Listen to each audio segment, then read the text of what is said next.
Dialogue avec l'ange de Gita Malache.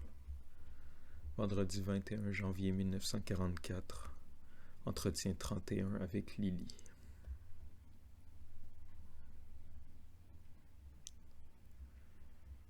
Après quelques instants de silence, nous sentons la présence du maître de Lily.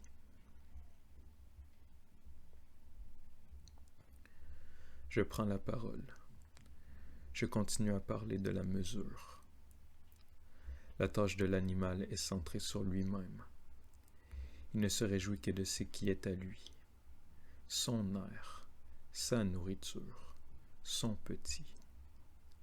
S'il va bien, il se réjouit de tout. Il vit dans un cercle qui s'appelle lui-même. Ce qui est à l'intérieur du cercle, il l'absorbe, car il centre tout sur lui-même. Créature. C'est juste le contraire chez l'homme. Sa mesure et votre joie sont ce que vous rayonnez au-delà du cercle. Et c'est incommensurable.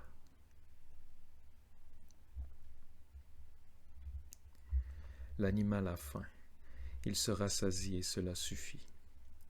L'homme est rempli. Il rayonne. Et cela ne suffit jamais. Donc sa joie n'a pas de mesure. C'est le secret de la vie éternelle. La cloche du village commence à sonner. Si la cloche sonne dans une chambre close, c'est insupportable. Si tout est joie autour de vous, la mesure est juste. Et c'est possible. Ne pas le croire, c'est ne pas croire en lui. Il vous remplit en tout temps, entièrement, car sa miséricorde est infinie. À Lily. Je suis venu pour te répondre. Demande. Lily. Pourquoi l'homme veut-il tout recevoir, tout fait?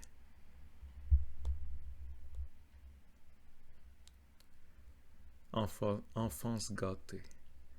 Jouet tout fait. Savoir tout fait. Nourriture toute faite. Expérience toute faite. C'est cela que l'enfant reçoit, et il en a la nausée. Sa soif de connaissance, son désir de créer, tout ce qui le rend homme, dépérit.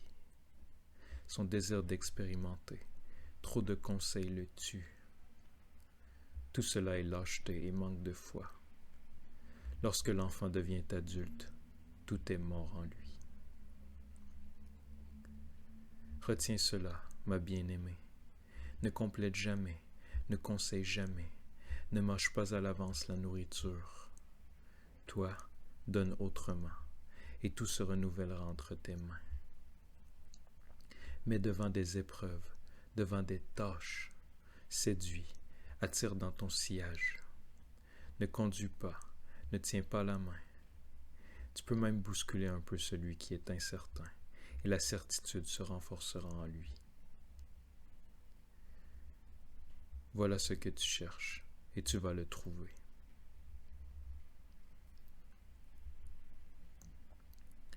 À la place de la grisaille ensommeillée, viendra un rayonnement merveilleux de couleurs.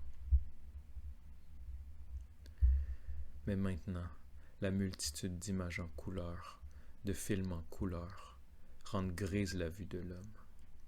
Car au lieu de donner la couleur, il la reçoit.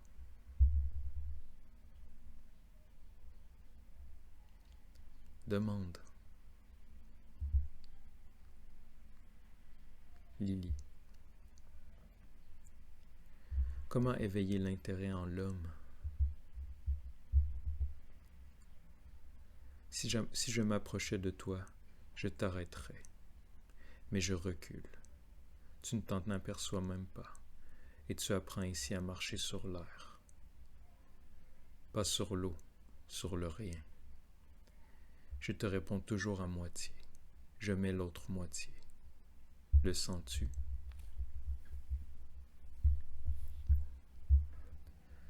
D'un ton amer.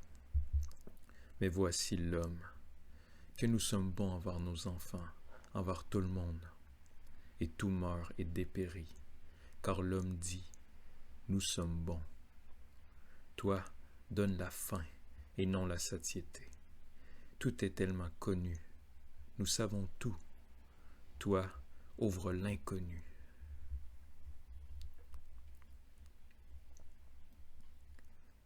Lily, pourquoi y a-t-il si peu de gens capables de se concentrer?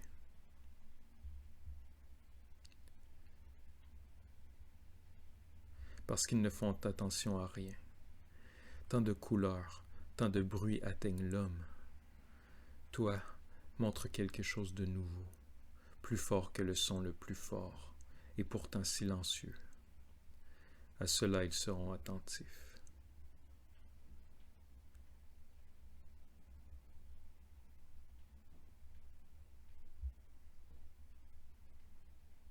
Silence intense.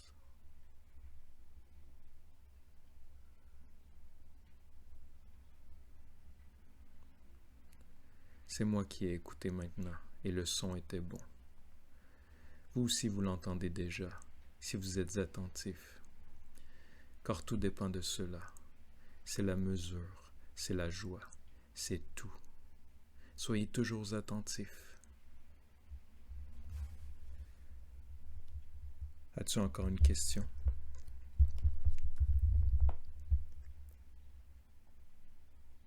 Lily, encore remplie du silence.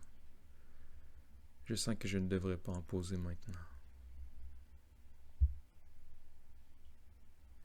Tu recevras 2 réponses, parce que maintenant tu n'as rien demandé. Écoute bien, 2 grandes réponses. Une d'en bas, l'autre d'en haut. Et les 2 seront une. Sois bien attentive, car ce n'est pas moi qui parlerai.